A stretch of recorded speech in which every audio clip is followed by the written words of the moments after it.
Bonjour, je suis Alexandre Pluvinage du podcast Le Fraudeur, le hacker et vous. Bienvenue dans la Minute Antifraude.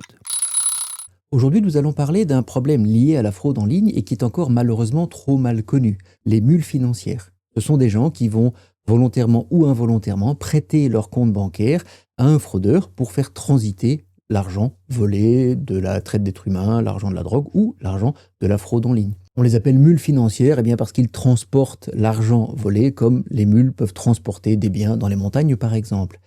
Il y a 3 grands types de mules financières. La première, c'est celle qui sait très bien ce qu'elle fait et là, c'est vraiment un acte criminel.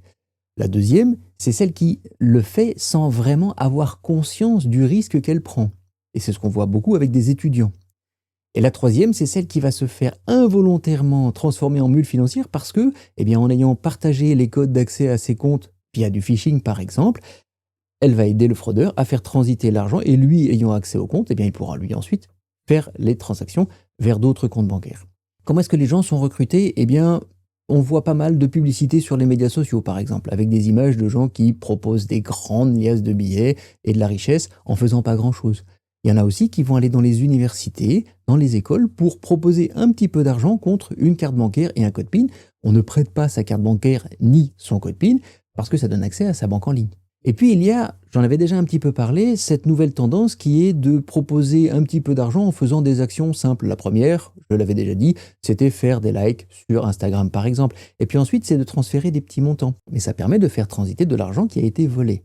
Et puis évidemment, plus on avance dans la hiérarchie, plus on peut gagner d'argent, mais aussi plus on va faire transiter des gros montants. Et on ne se rend pas compte qu'en fait, on rentre dans une organisation criminelle et qu'on fait du blanchiment d'argent, ce qui est totalement illégal.